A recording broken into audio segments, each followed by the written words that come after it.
Et le féminisme de subsistance permet, enfin écrit en tout cas, ce qu'on pourrait appeler des contre-récits du progrès. Ça va de soi, mais de l'histoire des femmes et de l'histoire aussi de l'exploitation et de la domination masculine, en mettant en évidence un rouage indispensable au lancement du capitalisme, mais dans la lignée de Rosa Luxembourg, qui est, comme on l'a vu, la mise au travail des colonies pour l'accumulation du capital, et la mise au travail, mais l'invention du travail domestique. Et là,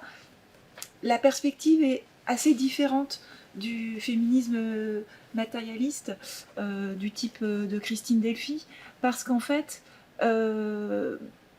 il s'agit de montrer précisément que d'une part, bon, le travail domestique s'invente. Et ça, je trouve que c'est assez fort, parce que on peut avoir tendance en études de genre à avoir des catégories qu'on va universaliser. Et là, elles mettent en garde,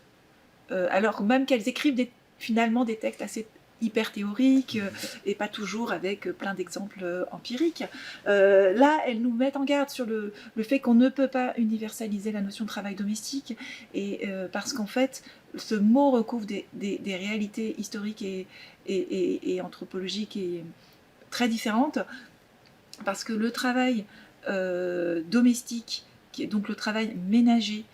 dans les sociétés prémodernes, on pourrait dire plutôt pré- ou non industrielles, ou pas encore complètement industrialisées, ne se fonde pas sur la consommation via le média monétaire, enfin le moyen monétaire. Et donc, enfin, là j'agrège à ces féministes allemandes beaucoup d'autres théoriciennes, et comme Barbara Ehrenreich, enfin, qui travaillent aussi sur l'invention des sciences ménagères, notamment le travail ménager, c'est-à-dire que pour faire passer des sociétés paysannes qui ont beaucoup d'échanges en nature et pas nécessairement monétarisés, ou pas exclusivement monétarisés, il faut inventer,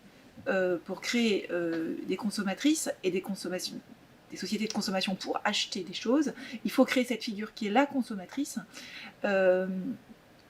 et donc il faut des sciences ménagères, et c'est pas pour rien qu'il y en a plein, que ça commence aux États-Unis, et que tous les migrants qui arrivent à Ellis Island, et les femmes prennent des cours de sciences ménagères, et que ça va arriver en France, dans tous les pays d'Europe, pour éduquer, et jusqu'aux agricultrices, qui sont les dernières à avoir encore des cours de sciences ménagères dans les années 80, à qui il faut apprendre à bien consommer, et à qui il faut apprendre à sortir du travail de subsistance. Donc l'invention de cette femme au foyer, c'est donc une invention d'une consommatrice, mais aussi d'une femme au foyer. Le terme femme au foyer est très important, parce qu'en fait, c'est bien une femme déjà, elle va être genrée. Et elle doit avoir les attributs de cette fameuse femme qui paraîtra avoir un domaine d'activité physiquement restreint, donc enfermée dans son foyer. Donc c'est aussi la mise en évidence de l'enfermement des femmes, qui passerait donc d'activités qui sont forcément dehors quand on travaille dans les champs, ou quand on est artisane, et quand on est commerçant, puisque les sociétés de paysannes artisanes sont des sociétés de commerçants et commerçantes, et les femmes occupent leur place dans les marchés, dans les halles, et des places ô combien mises en évidence par les historiens et historiennes, qui mettent vraiment l'accent sur ces fameuses émeutes, donc qui sont des organisations politiques très importantes, qui n'ont rien de spontané, de femmes qui revendiquent des prix justes. Et ça, on le trouve pas simplement dans nos périodes révolutionnaires, mais dans tous les pays du Sud. Donc on a une force politique de femmes dans la rue, qui liées à leur rôle dans le travail de subsistance. Et là, c'est le grand enfermement, enfermement des femmes dans un foyer, qui va être défini, déjà une maison qui va être complètement reconfigurée pour être adaptée à cette société de monétarisation extrême de nos besoins primaires, puisque ce foyer ne sera plus un atelier, ou ne sera pas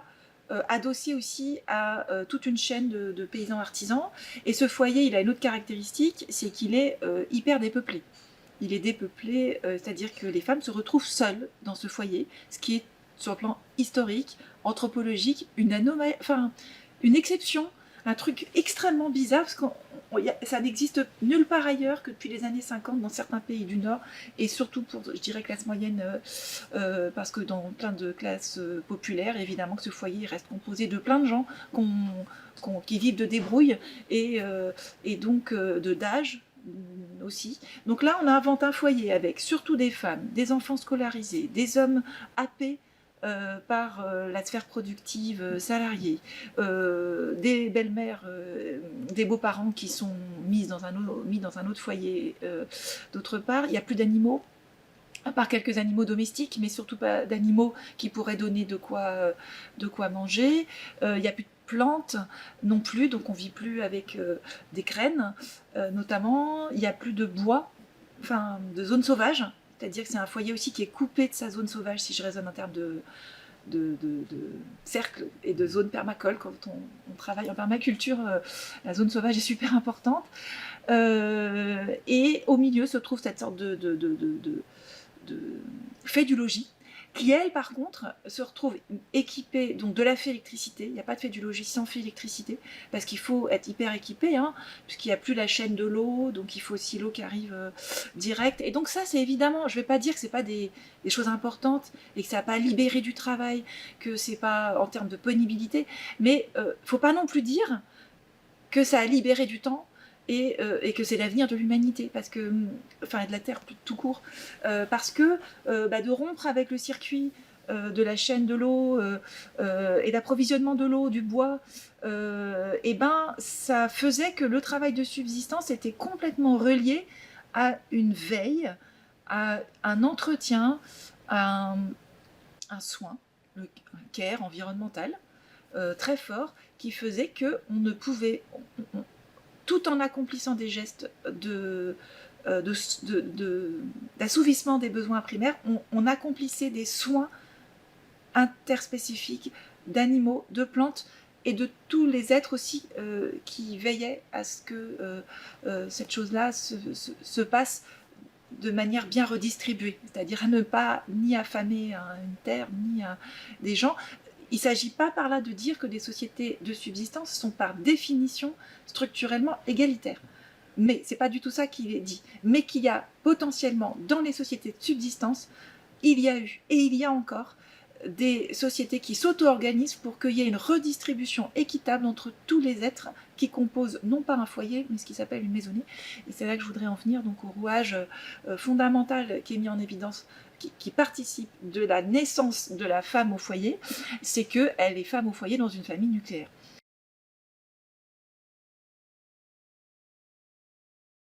La femme au foyer dans une famille nucléaire, ça s'invente aussi, c'est une invention, c'est un truc très étrange, qui est juste un père, une mère et des enfants. C'est une parenté très réduite déjà, une parenté qui en plus induit quasiment quelque chose qui passerait par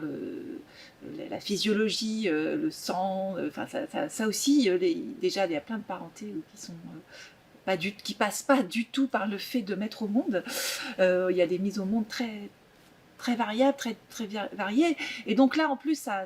rend encore, ça biologise la famille, ça la binarise entre un homme et une femme, donc ça crée des genres bien distincts, ça met la reproduction au centre, au sens de reproduction d'êtres humains. Ce qui est déjà très réductrice quand on voit que moi j'essaie d'opposer à la question de la famille la notion de maisonnée, et les maisonnées ne sont pas du tout organisées autour de la reproduction unique d'êtres humains de manière hyper genrée. Donc cette famille nucléaire, elle s'invente quand on prend l'histoire longue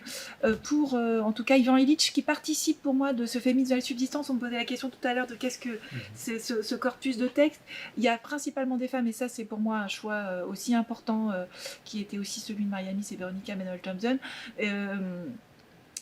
Et donc il y a aussi Ivan Illich qui dialogue évidemment avec les féministes allemandes et qui a écrit un texte qui s'appelle le genre vernaculaire, qui est éminemment respectueux, puisque je pense qu'il a la plus grosse bibliographie commentée que je pense un homme a écrit sur en termes de pour rendre hommage en fait à tous les textes sur lesquels il s'est appuyé et pour bien rendre compte de l'énormité en fait du savoir en termes de genre dont lui ne s'estimerait pas dépositaire. Donc je pense que voilà, mais par ailleurs ça n'empêche que ce texte a plein de problèmes aussi, hein. Mais donc Ivan Illich qui est un médiéviste aussi par ailleurs et qui a beaucoup travaillé de façon théologique, et donc là on peut renvoyer aussi aux travaux d'Émilie H qui prolonge cet héritage vraiment dans son dernier ouvrage sur la génération, essaie d'identifier la création de cette famille nucléaire. En disant tout part de là, quoi, comment on en arrive à créer une famille nucléaire et à sortir du principe d'alliance, de maisonnée. Et pour lui, la famille nucléaire, c'est l'invention, voilà, c'est une invention théologique et qui va accompagner la naissance du capitalisme, parce qu'en fait, ça va créer des entités très, très simples à manipuler. Alors que c'est plus difficile de manipuler à la fois en termes de pouvoir, mais aussi de déménager des gens, quand c'est des associations, des alliances entre maisonnées. Donc ça binarise du genre, ça crée un genre très particulier, et qui peut conduire aussi jusqu'au genre qu'il identifie, qui est un genre neutre, mais là on pourra y revenir, c'est là que nos routes divergent. Et donc c'est ce qui est intéressant dans la famille nucléaire, c'est que elle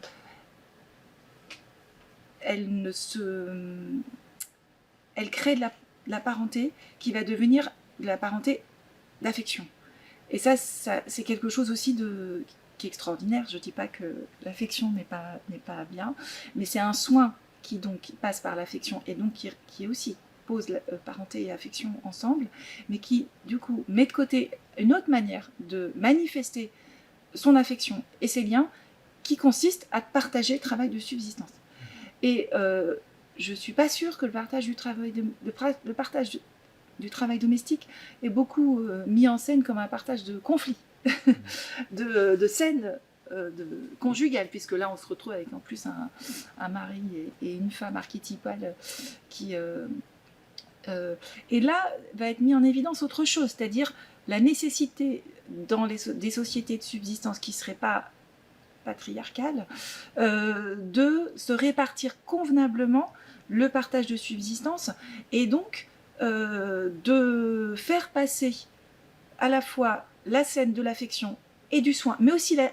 l'agora politique, dans le fait de discuter de ce partage et d'en faire un enjeu central. Donc les maisonnées doivent se dire, au fait, les graines, c'est hyper important, parce que s'il n'y a pas de graines, et si elles sont mangées par des rats, et en même temps les rats, ça fonctionne, donc en fait il faut répartir ce travail, et c'est pas une petite affaire. Et donc là il y a des biais à la fois historiques, anthropologiques, quand on oublie, en tout cas quand on est élevé en société de production-consommation, pour oublier la centralité politique dans des sociétés de subsistance de cette répartition du travail de conservation des graines, enfin des graines, des matières en général, parce qu'on conserve du bois, on conserve des outils, on doit les entretenir. Donc l'entretien, le ménage, c'est pas du tout une petite affaire. Ça implique des outils qui sont eux aussi et des formes d'organisation très, très fortes. Et donc le travail en maisonnée est aussi à la différence de ce qu'on pourrait appeler des formes de démocratie, enfin je ne sais pas, de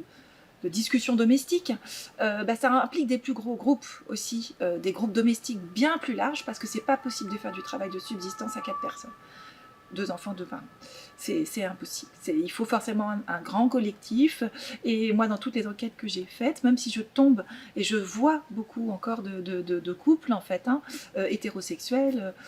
blancs, parce que la ruralité, évidemment, c'est un principe aussi d'exclusion de sociétés, de populations migrantes qui ne peuvent pas et qui n'arrivent pas avec toutes leurs maisonnées, parce qu'il y a encore ça pose des questions aussi de l'intégration des maisonnées migrantes. En tout cas, il y a même quand on pense tomber sur des choses qui ressemblent à de la famille hétéropatriarcale, qui semblent être de la famille nucléaire, elle fonctionne en parentèle aussi parfois élargie, et avec d'autres maisonnées, avec des collectifs qui, eux, essaient de réinventer des maisonnées hors parenté, et en lien très étroit, qui donc font qu'on croit qu'on n'a que 2 personnes, et en fait on en a 80, qui se répartissent la tâche sur un petit territoire pour faire front, parce qu'il faut faire front contre un capitalisme qui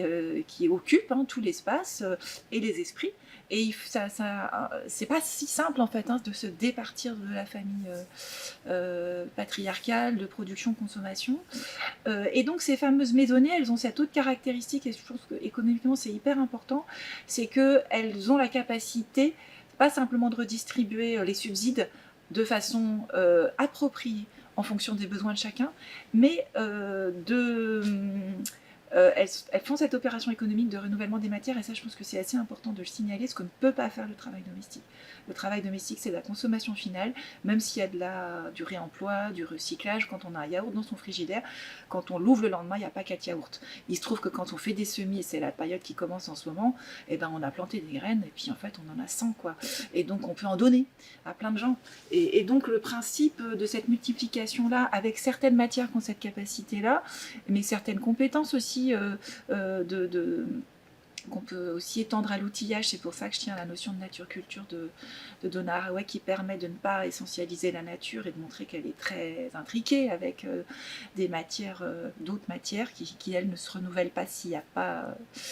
un travail sur cette matière, et une technique, des technologies même.